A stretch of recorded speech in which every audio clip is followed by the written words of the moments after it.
tell me that I'm never gonna make it. They want me to do something that could make sense. They hate when I keep dreaming I'll be famous, but I don't give a fuck, I'ma keep chasing.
Boom, boom, boom, boom, boom.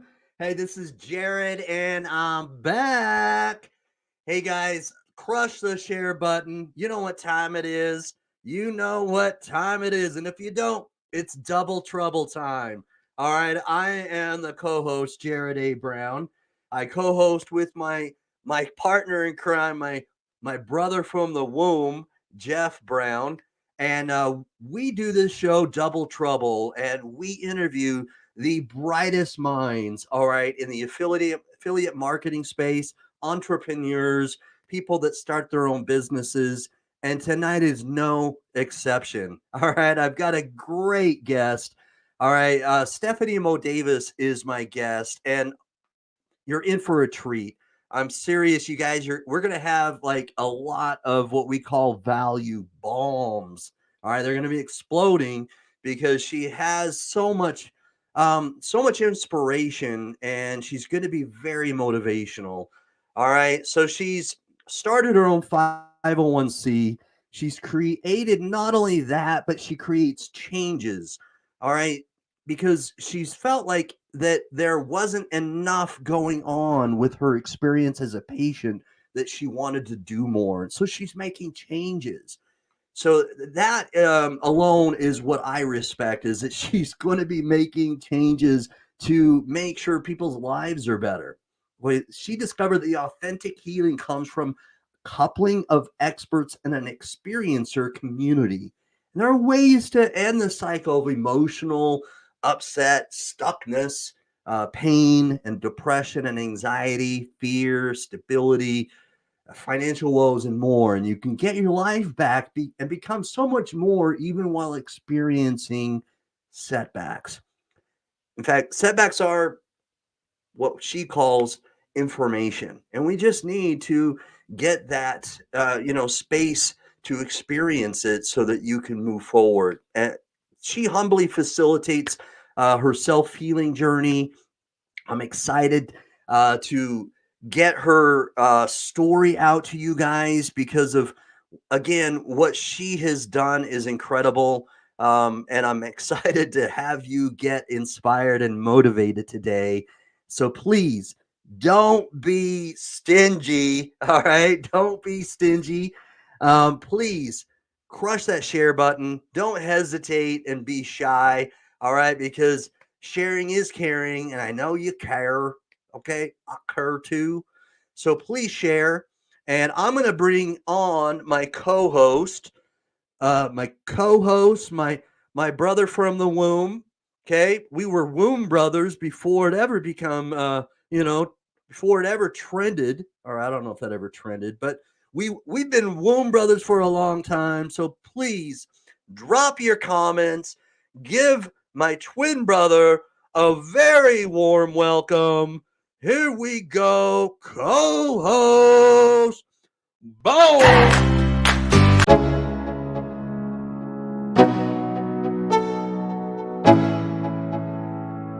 Let's go. Yeah. I'm like an addict, do I gotta have it. I ain't even playing, got a really bad habit. If it moves, gotta grab it, fuse like a magnet. Lose, won't have it till I'm doomed in a casket. I ain't playing, got a weird mind. If you work it. How we doing? How we doing? Hey, I know it's real early where you're at, brother. Thank you for coming on this early in the morning in Abu Dhabi. And we've got a great guest, Stephanie MoDavis. Yeah, I'm looking forward. Me too. So Stephanie and I, I've known her for quite some time, and back in I think it was 2018 is when I first got introduced to her, and so I'm excited to bring her on. She has such a vibrant, positive, just a great aura, great energy, and I'm excited for everyone else to feel that same energy as well. And so let's bring her on. I'm excited to do that so that we can get her story out there. Are you ready, brother? All right, here we go. I'm going to give her a very VIP treatment. And I'm asking anybody who's live right now, please drop your comment. All right. Let me know. Hashtag live. And if it's, tomorrow sometime or in the future, then hashtag replay. But drop me a comment and give Stephanie MoDavis a very warm welcome. Here we go. VIP. Boom. All right, where is it? Boom.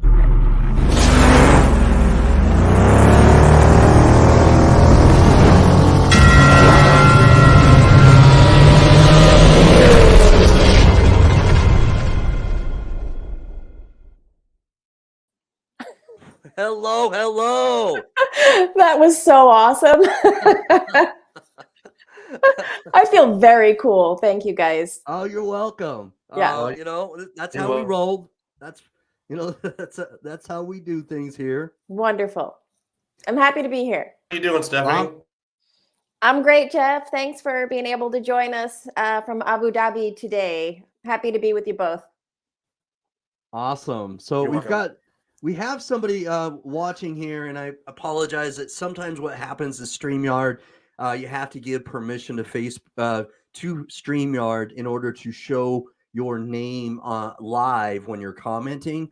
And so if you can actually put in your name so we can know who you are, just so that I can address you and thank you for your comments. I'd appreciate that. So here we go. Stephanie, man, I'm so excited to have you on as a guest. I believe that last time we may have interacted was at a pretty sad time, is when our sister in the kidney disease community had passed away. That's right. And so that wasn't necessarily a great, time. But right now, what I want to do is I want to inspire some people. And I really believe your story is that alone is very inspirational. And so I'm excited to do that. Is that, you've got so many good things going on. I mean, when I go to your Facebook, profile, you've got some links here that I've looked at, and the inner awakening healthcare. You're so busy doing things, and it's I want to be able to find out, how do you juggle all this?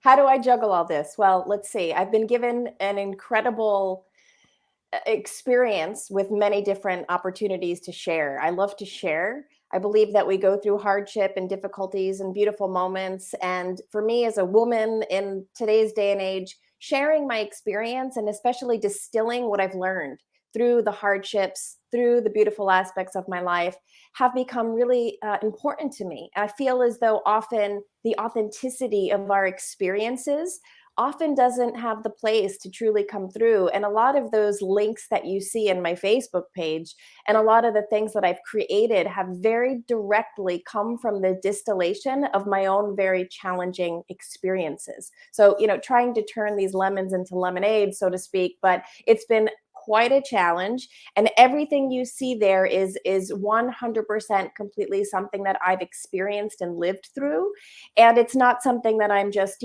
shooting for or aiming for. It's a direct experience, and for Okay. me it's such a pleasure to be able to distill and purify something to the degree that I can, and turn it around into something that's more inspirational and motivational than maybe depressing or something that someone else should feel sorry for me about. Wow, love it. And that's what I've always sensed about you is your authenticity. Mm. You're going to share something, and sometimes it may not necessarily be what someone wants to hear, but you're going to be real with people, and I like that. Yeah, it's a double-edged sword very often. Right? It really is. It's one of those things where what you see is what you get all the time. Yeah, And I do yeah, speak my mind, yeah, but I never want to. that's an interesting way to put it, a double-edged sword. It certainly is. But there's a commitment on my part to be honest and to permit my feelings to come forth. I've done enough work on myself to try to be not reactionary, but respond. But if I feel something in the direct moment, rather than going in my head and escaping into thought or worry or confusion, I tend to permit myself to Okay. share very directly in the moment, which can be very off-putting for people because they're not prepared. But also some people tend to really look up to me in certain aspects that I'm not afraid to go into the complexities in the spot, really lean into the discomfort. To me, that's the only way I really know how to be. So. All right, all right. Well, you do you. You do you, right? Mhm, mhm. Yeah, yeah. Wouldn't you agree the world, we might not be in some of the issues and problems that we're involved with if we wouldn't lie or be afraid to share the truth and just be Absolutely, honest? absolutely. In fact, it's funny that you say that. Is that just the other day I was talking to a friend of mine, and we were thinking back about a company that we used to work for, and how the owner of the company was such a, I don't know what we kind of a man that was hard to that wasn't necessarily making uh, the most ethical decisions. Okay, if I can say it that way. And I want us to give a shout out to my brother from another mother, Steve Belcher. I had the wonderful opportunity, side note here, real fast, Stephanie, to actually meet him in person in Washington, D.C. Mm, In February. And it was the first time we've actually met in person. It was awesome. yeah, I've had that Yeah. opportunity a couple times with Steve, Yes. and it is Yeah. it's great. Yeah, it's Uh-huh. great. He's an Yeah, awesome, awesome guy. Hi, Steve. awesome. So, but when I mentioned this to my friend that we used to work with for this owner, I had mentioned to him, although I didn't always agree with this man, I did actually respect him. Mm, And he said, "Well, mhm, what do you mean you didn't agree with him?" I said, "You don't have to agree with somebody to respect somebody." mhm, And I said, mhm, and I had to explain myself. I said, there are oftentimes people that I respect more because they're straight shooters, because mhm, I know mhm, that I'm always going to get their honesty. mm, Whether I mhm. agree with them or not, I know that they're somebody who's not like a backstabber, or somebody who's going to hold the truth from me because they don't want to hurt my feelings. You know what I Yeah. mean? So I would That's agree such with you. an interesting perspective you have, and I think in today's day and age, we're really facing these I would, complexities. We're facing these complexities around leadership and bosses and I tyranny would and always much rather hear the truth than have someone and see. absolutely, absolutely. But I think in today's day and age, there's, this can be a cautionary tale depending on your audience. So it seems as though True. we've we've entered a state of being hyper emotional in some respects. So having that boss who may actually be a good leader, where he shoots straight, he's honest, but he's not always appeasing to everybody's feeling state.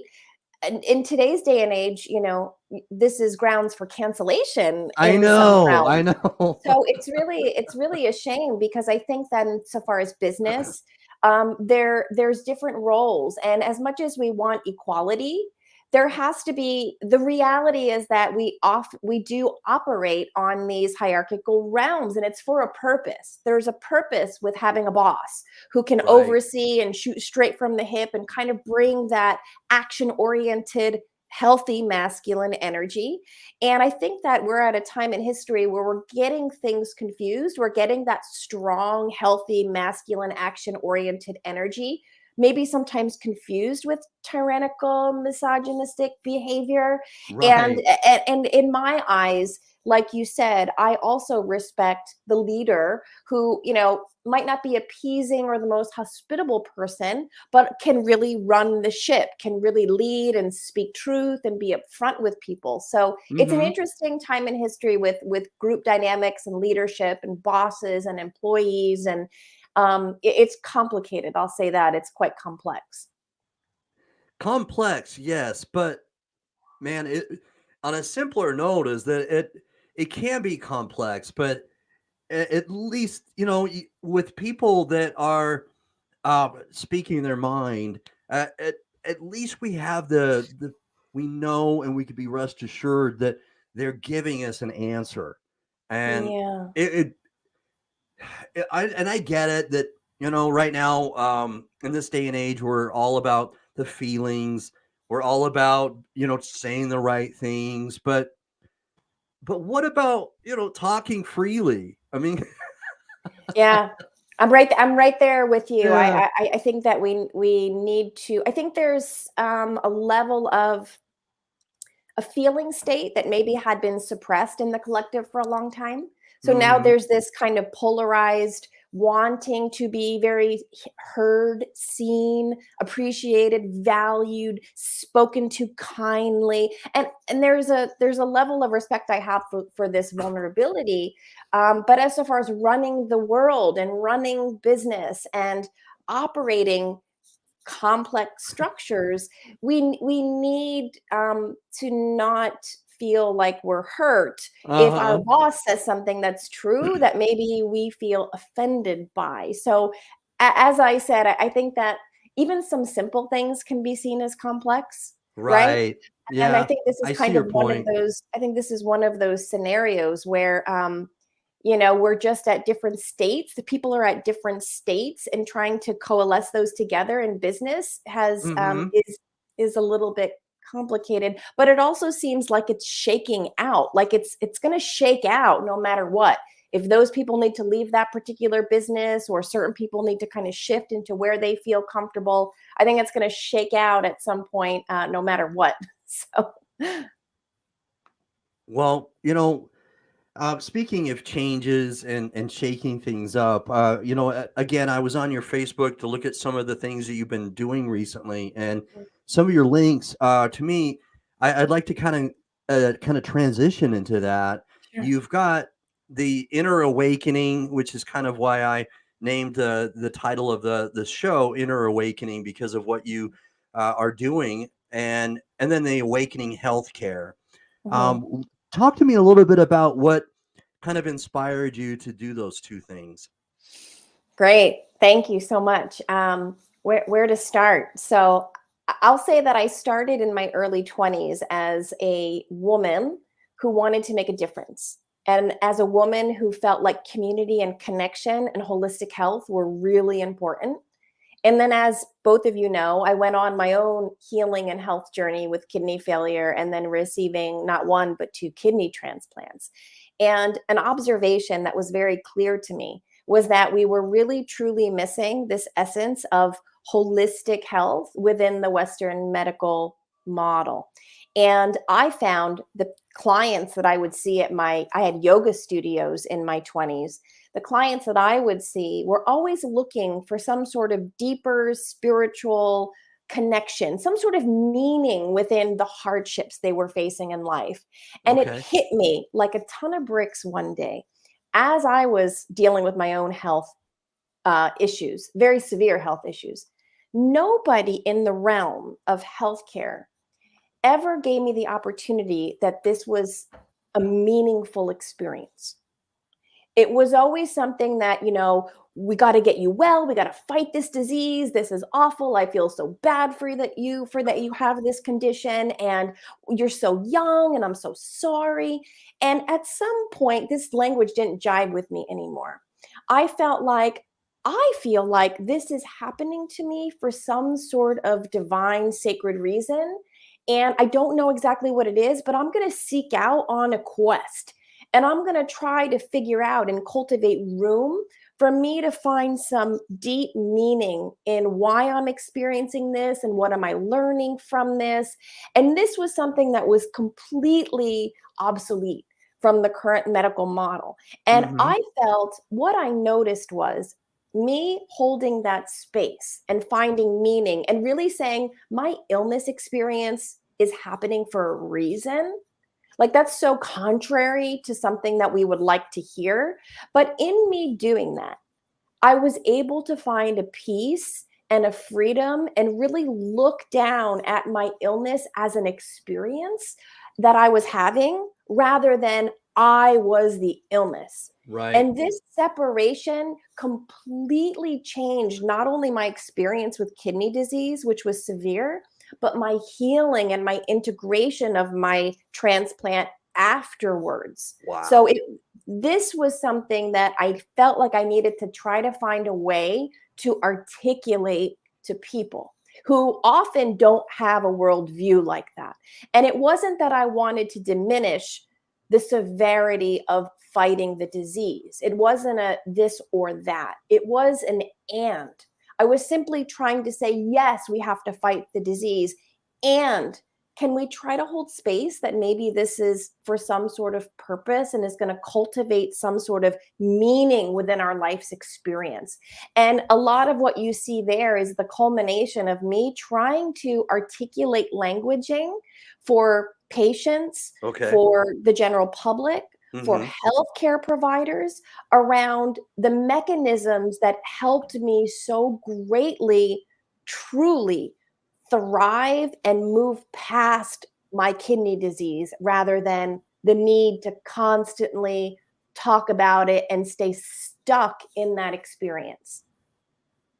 Stuck. You've used that in some of on your blog and on your website, because do you feel as though a lot of patients that you've dealt with feel that stuckness and that they're not sure, you know, why they feel that way?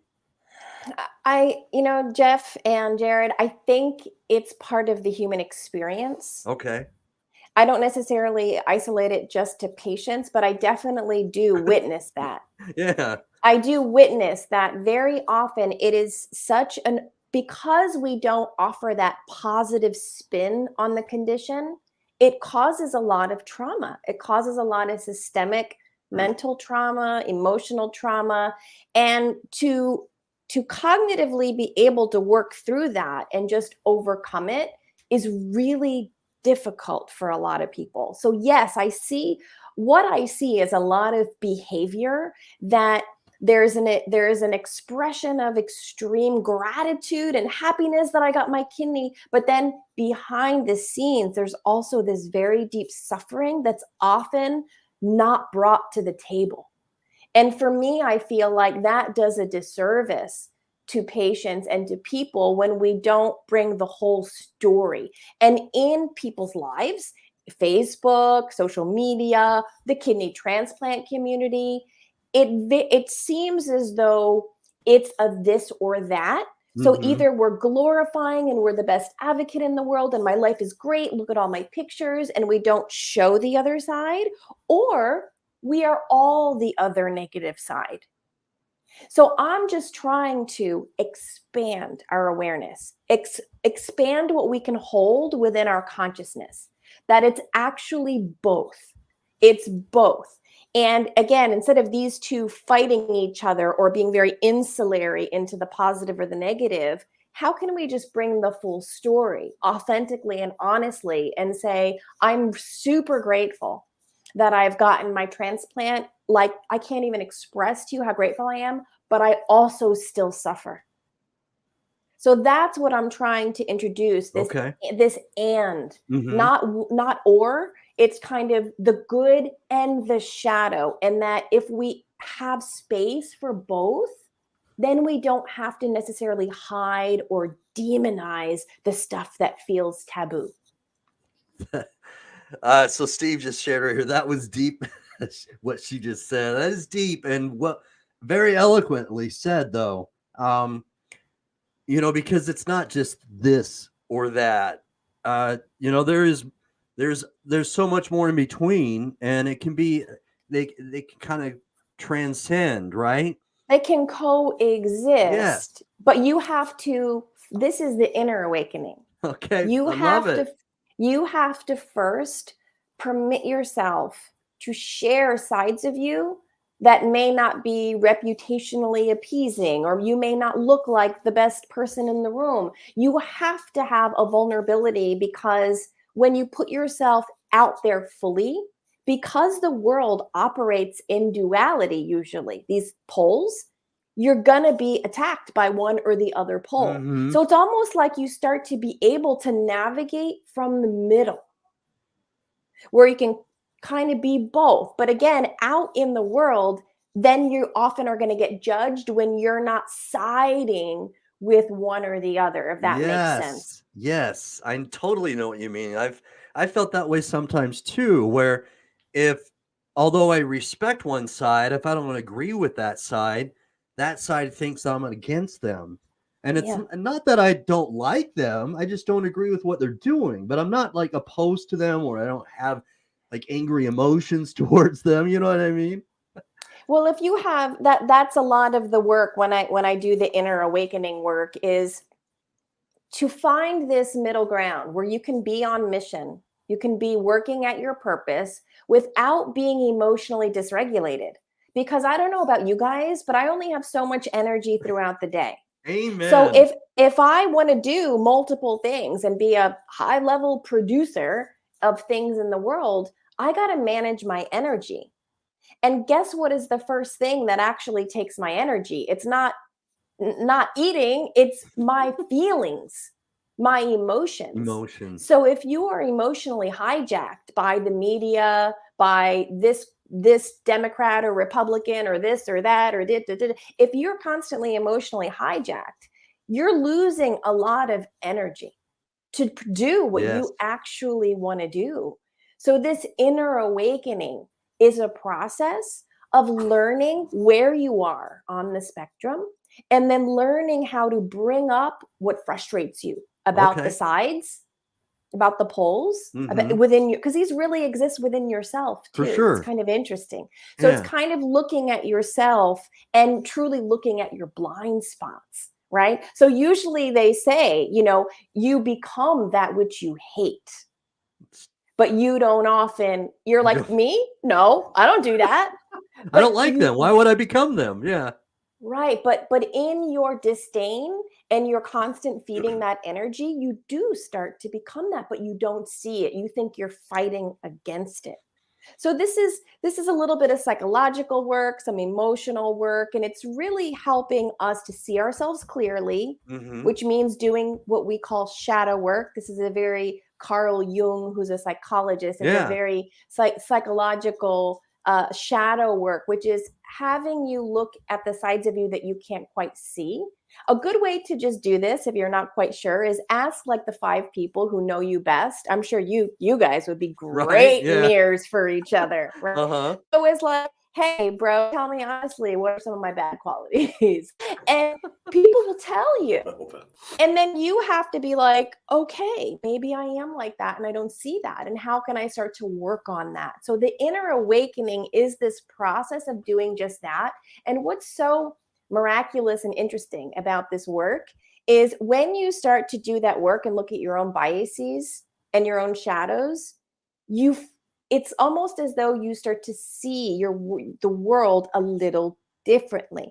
And at some point in time, you realize, wow, I'm projecting out onto the world and creating enemies with a lot of different types of people. And actually, it's rooted in some sort of deep bias or imbalance within me.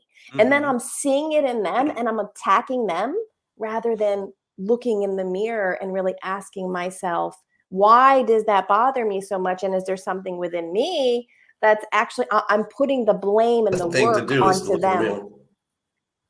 Yes, everybody stop, look in the mirror for a long while and really get honest with yourself. So for me to be honest with the world and with this work that I do, I couldn't have done that if I didn't look at myself and call myself out on my own BS. And I have to do this quite often because we're humans and we have patterns. We do. So very often I have to check in. Stephanie, are you BSing yourself right now? And I do this hard work, right? So then when I can commit to my own work, only then can I really continue to show up out in the world with that state of authenticity and not a shadow projection onto the bad one. Okay. So, these you'd mentioned that sometimes the emotions that we have, we don't want to have our energy sucked, so to speak, by the negative people or what have you. How do we protect ourselves from these negative vampires, these energy vampires? Yeah, that's a great question. And it's a real thing. And it's also lies on a spectrum. So I've come to really realize that a lot of things lie on a spectrum, right? So first, again, I wanted to always address the outer energy vampires, right? And say, like, how do I create boundaries between these people and myself because they continue to suck my energy? And that was a way for me to realize, again, I was having to continuously do work on myself because those people, I kept letting that energy back into my life. Now, when you're sick, this is very, very critical because when you're sick, you need all of your energy to focus on you trying to heal, trying to get what you need. So if you have some systemic or family wounds, inner child wounds from your childhood about creating boundaries, you might continually let people into your life who really aren't meant to be there, or you need to stand up and set a boundary against. And if you don't know how to do that when you're sick, I mean, my sickness, again, taught me how to be a more mature human being. I utilized so much of my illness to level up. And for me, I'm a recovering people pleaser. Oh, wow. It's just who I am. So I would throw myself under the bus. Are you okay? Are you okay? I mean, like, how can I make you happy? You don't like me? Oh my gosh, I'm so sad. You don't like me. This is how I used to be. And it was just conditioned in me from whatever, my family, being a woman, be the nice, good girl, Stephanie. Like, you got to be the nice one. So I had to learn when I was sick how to cultivate those boundaries and advocate for myself. So it was a very difficult process for me, but I had to do it. All right. So what you're saying is that it's okay to say no when you're setting boundaries. Obviously, when you're doing it in a way that's not, I'm yelling or screaming, but doing it in a way that, you're actually letting the person know that right now, I can't do this, or what would be the best way, just real shortly, because that's probably a whole different. Yeah, it's a whole different topic, but I would just say this again. Working with the emotions can get complicated, but it also can be simple. If you find yourself reacting and yelling and saying, I need to set a boundary out. If you're reacting that way, it's an indication that you've waited way too long. Okay. So Okay. Forgive yourself and then try to do better next time with being more aware of your feeling state to say, hey, you know what, this isn't suiting me, or this isn't working for me. Can we touch base at another time, or whatever you need to do. So forgive yourself if you blow up, and just try better to listen to yourself next time sooner. No, I like that. That's actually that totally makes sense. Is that if you've let kind of your emotions kind of climax and take control, then at one point, you've got to kind of get better at sensing that your frustration and anger, that those things are escalating. That's And right. yeah, and it's kind of And just kind of usually a practice, right? it is, because usually your body is sending you cues. But because of our patterns, we often suppress the cues. So we have to find a way, as you said, to check in with the senses and permit Hmm. our feeling state to come through, because really your feelings are your emotional guidance system. But very often in today's society, we're taught to suppress feelings and emotions. So then when Yeah. our body's talking to us, we're not online to hear it until we wait too long and then blow up.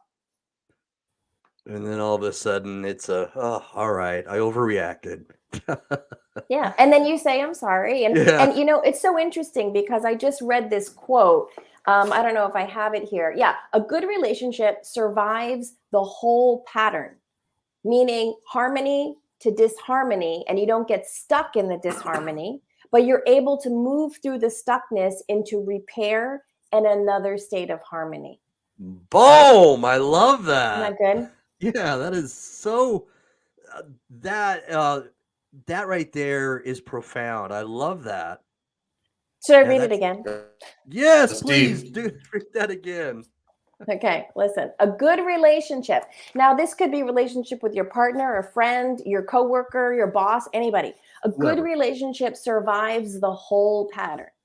From harmony through disharmony, you don't get stuck in the disharmony, but you're able to move into repair and then eventually back into harmony. Boom! I love Yeah. that. Those aren't my words. I picked that up I get it, but from a guy, but nonetheless, it's that's amazing. yeah. Thank you for sharing that. That is very profound. I love that. You're welcome. Because you're right though, because if that's why since so many times in my marriage, our marriage ha- has gotten better because we've been able to grow and develop, and so that does make sense. Is it's through thick and thin. You're not just going to celebrate your wins, but you're going to celebrate your losses, and then you grow from them. That's So I right. love That's right. that. That's very profound. Very Mm, good. good. Good. S- So the inner awakening. I love that name, and Mhm. the so much of what you do is spiritual, and I dig that. I do. I really like that because I I do meditation. I've been able to, not to pat myself on the back, but I've been able to decrease my high blood pressure where I'm not on lisinopril anymore. So Great. pat myself on the back. Yeah. And Great. one of those reasons I think is because of meditation. Mhm, And I do cold showers as well and breathing exercises. So, mhm, mhm. the with your spiritual side of you, how much of that has really influenced what you're doing with the inner awakening and any other thing that you do? Because again, I so much admiration for your spiritual side because I think that Mm, you add so much and there's so much positivity and good energy from you when you talk about spirituality.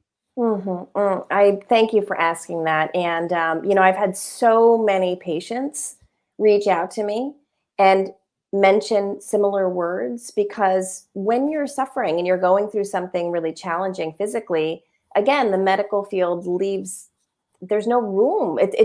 We're strictly matter Oh, based and an object within this physical world.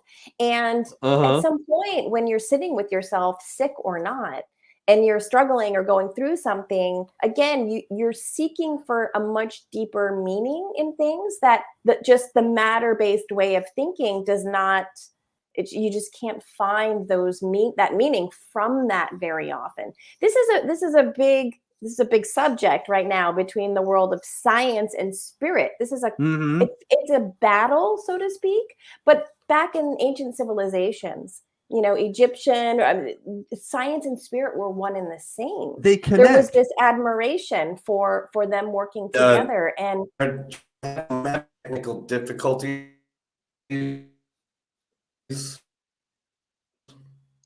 Looks I like we're believe he's having some technical difficulties. Yeah, there's a little bit of a lag still, Jeff. But yeah. so you're right. They go hand in hand, and they have been for years, as you're saying. is They just do. Oh, it's too bad that we can't. Yeah, maybe he's gonna leave us. Yeah, Okay. he'll come back. Yeah. So yeah, it was a decision that I made throughout my illness journey to really maintain my connection with my spiritual well-being, my deepest sense of self, the fact that I know that we are beyond just physical. And again, when you're sick or you have a trauma or something you're going through that's so complicated, it's very difficult to try to the brain wants to often figure things out cognitively. And there are just some things that you're not going to get to We a don't always have those cognitive answers, huh? solution. Yeah. So when, and for me, as many people, like I was facing my own death. So I how could I not incorporate these sensations? I mean, when I say this to you, it's not just a thought. It's a sensation working through my body. When I was getting very, very, very sick, it's almost like the body feels the closeness to death, right? And it's you shift, you change. I mean, think about young children that you see who have a critical illness and they're on their death journey. This wisdom comes over them, this deep intrinsic like wisdom. It's the spiritual side. It's the it's them connecting with the transcendent and the sacred. So for me, maintaining that and continuing to work on the spirit, the consciousness beyond the physical object that I am, was what helped me really process and minimize stress, commit to my process of health and wellness, and be compliant with everything I need to do. Like, all of this came from the respect I had for my physical body based off of my spiritual gift of being here as a human being. And there's so many complications in the medical system at large where we wonder why aren't they being compliant? Why are they well, because they're stressed, they're overwhelmed, and they don't have vision to see the transcendent and the sacred anymore, because that's all we're giving them the option to do, is focus on their illness. So for me, the spiritual part of me is equally, if not a little bit more important than the physical. You have to be you're in a physical body, so you have to take care of the physical. But Sure. In our world, we are so physical and matter based. And it's really, we forget how finite we are here and how connected we all are. And for me, having a spiritual practice, which means connecting with the sacred, connecting with a power beyond me that I'm going to call God, right? I have no problem saying that, I'm Christian, I believe in God. And me having that relationship with the transcendent keeps my life feeling purposeful, even when it sucks. Yeah. Helps me to recover and to love people more, helps me to do my own work and to be, to put myself in my own place. So it's a like a structure, it's a container, it's a construct that helps to keep me showing up with more love than anger, hate, and fear. And for me, that's critical. And I think that if more of us were to commit to that sacred part of life, we wouldn't suffer quite as much. I love that. So if I understand a little bit what you're saying, is that there could be a time in our lives where we're not like either feeding or nurturing our spirit well enough, and then when there's not that balance and our spirit is maybe a little deprived, if I can use that word, then that equilibrium is a little off. Is that kind of what you're saying? Yeah, I mean, a good word I've heard people use is spiritual hygiene. All right, So, I which like that. which is, I like it. And for me, a lot of emotions that weigh us down.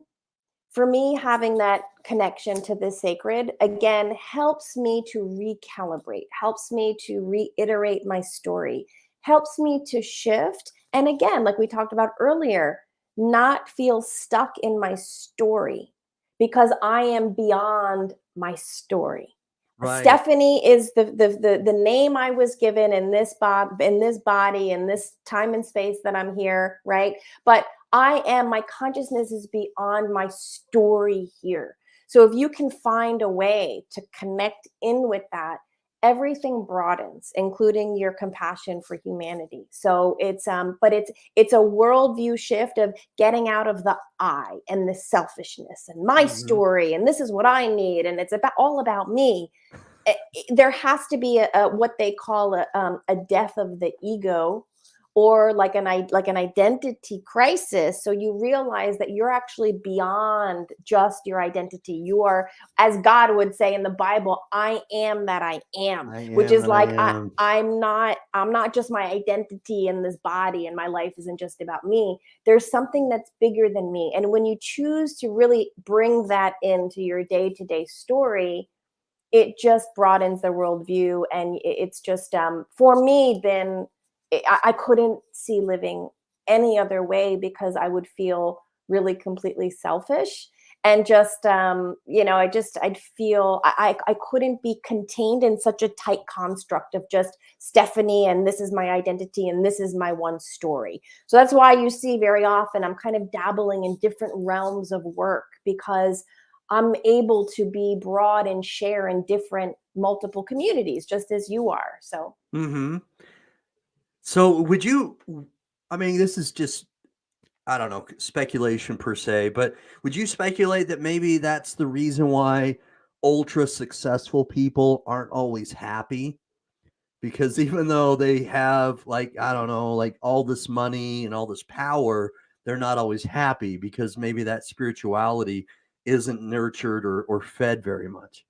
I think it's a good speculation to have, is that I've known a lot of people who've moved hierarchically up the ladder, so to speak, and have become very successful and have a wonderful material based, life, very wealthy, very successful. And some of those people I've worked with, actually. And when I started to work with wealthier people, I was quite shocked, because I did have this impression that because of the level of comfort and stability and financial resources that they had, that they somehow wouldn't have these deep systemic longings and desires. And in fact, it was almost worse than the people that I'd worked with who had less material gain. So I was quite alarmed, and really could start to observe this perspective that, wow, when you're really fighting in the world for the material possessions, you're just very imbalanced of the totality of who we are as a mind, body, and spirit. And maybe this is a sweeping generalization, but maybe not everybody's this way. But I've discovered that most times throughout people's life, there's a longing for something that they can barely describe, a longing to be home, a longing for some sort of soulful, deep, meaningful connection, conversation, something deeper than what we're used to seeing. Yeah. So I would kind of say yes, that, and the difficulty with that is, as the spiritual journey goes, is that there's always ups and downs in life. And the higher you go up, you fall down equally as All high right. as you've risen. Okay. So I think that's why sometimes we see this, and there's Just ebb collateral. and flow that way. Okay. Yeah, and there's collateral damage in that. Yeah. I think if somebody, in Japan, there's something called karoshi, which is they work so hard to the bone that literally people die at their desk of like Wow. exposure, because they just don't get up to take care of themselves. It's called karoshi. And again, there's that radical imbalance. So I would have to say, when you work up, at some point in your life, there Gonna might take a be an toll, huh? equal fall, Yeah. right? So that's why I like this kind of middle space, where I have this balance where I can kind of teeter a little bit, but I Mm-hmm. don't desire to be super wealthy, super famous, and any of that, because I know the complexities that come with that. And I know the potential to fall from that. And some people don't make it through that fall. So again, I like to try to create balance as much as I can within my life. Okay. Mhm. And so with that balance is going to, again, have little falls, little cases where you may have, time where maybe you need a break and stuff like that. So Yeah. what what would you do, or what do you do to, kind of re-energize or refuel your jets when you feel like I'm being a little depleted right now? What would be something that would be a go-to or a regular practice of yours to get balance again? I'm gonna start from the end and work backwards. And this is the way that my mind works. Could be pathologized as All something. I'm right. not sure, but Uh-huh. I typically don't have that problem anymore. One, because I'm physically healthy, but because I've learned the skill of managing my energy. So when people say, well, what practice do you do when you're stressed out or you're tired or whatever? If that happens to me, again, I've already missed several upstream opportunities to re regulate and say, oh, I'm feeling this sensation like I need a break, or I need to have this difficult conversation, or I'm feeling this sensation. I pay keen attention to my senses and my feelings. And if Gotcha. something doesn't feel right, I'm on it. I don't let it go because I know myself, and I know that those feelings build up and resentments build up. And if I let things go, I know what's going to happen. I went down that road many years ago and it didn't Mhm. end very well. So Okay. for me, I always make sure that when I'm feeling something or I need to say something, that I do it. I do it. If I do need to think about it, I'll take a little time to think about it. But if it's gnawing at me, I don't let it sit in myself. I tend to be pretty diligent about my sleep schedule. I sleep well. I go to bed on time. I sleep well. I walk almost every day. I don't do anything crazy. I walk, I do yoga, and I do meditation. I pray. I have a very profound connection with the sacred. And I'm I will say this, I'm not married, I don't have kids. So I have to put that out there because that is one thing that I do think takes a lot of energy. So Yes. I live a single life. So that means that I'm in complete control of my schedule. And in certain ways, that can be lonely. And sometimes I wonder, am I ever going to get married again in my life? Who knows? But it's provided me this lens of really being able to decipher, what do I need to be healthy without anybody in my life. Like, let me really set that template for myself. So Mhm. when that does change, I know what I need to have non-negotiables with for myself. So that's what I kind of do day to day. I check in, and I check in often every day. How am I? How do I feel? Do I need to change anything? What do I need to do? And that doesn't mean I live a perfect life or I eat perfectly, but mostly day to day, I'm now on it. And then if I'm off, I know what to do to get myself back on track. So, and usually it's those things, those little things like, your mom was really stressing you out and you didn't talk about it. Or, something that I just let sit within Okay. my vessel and not get out. So, Okay. mhm. So if you were to, encourage people to take action on what maybe is a thought so it doesn't fester, or an emotion that doesn't fester, uh, what would be like, before we end the show, because we're getting a little close here and I don't want to keep you, what would be a way so that they can become, oh, and I don't know if you can say this like in one statement, because it's taken you years to practice and become alert of your senses and your emotions, but how can they make sure that they're not letting something fester, and letting something, become a toxin, so to speak? Yeah, I think very simply, to start, and this is what I did, is to permit myself to acknowledge when something feels good and when something feels bad. So that was the first thing that I did, is how does this make me feel? And to let myself feel that and acknowledge the truth of it. And then if it was a pattern, to permit myself to address it. So if this feels bad and I'm constantly doing it, why? And why am I self-sabotaging myself, constantly showing up in this situation or with this person when it doesn't make me feel good? At some point, you have to realize that you're contributing to harming yourself then by not voicing how you feel. Or maybe there's a change that needs to take place. And addressing feelings is something that tends to have effects. And sometimes they're small, where you just need to have a conversation with somebody, and sometimes they lead to much bigger effects, where you realize I'm with the wrong person, or I'm in the wrong job, or I'm in the wrong location. And so permitting the feelings to flow often is an indication that that may be followed up with an asking for you to change. But if you'll be better off if you're feeling stressed or frustrated or angry, or you're not living the life you feel like you could be living, the first step is to just permit yourself to feel and to acknowledge what you're feeling, and then to be brave enough to start communicating about it. I love it. Take some time to kind of feel what you're going through, ponder and think about it, and kind of know what's happening and experience, be in the present. That's right. And If you're not in the present, you can't accurately address your feelings. So that's why nice. things like meditation and prayer and exercise, they pull you into present time, and you can be really clear on what it is, the truth of what you're feeling.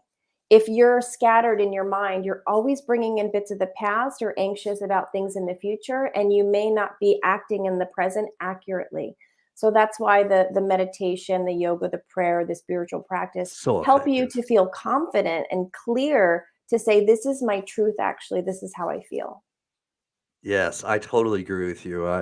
I'm a big advocate of meditation. I am. Mindfulness is so important, because if I'm if I'm living in the past, then how am I supposed to move forward? And if I'm worried about the future, then my anxiety is taking control. So, very, very well said.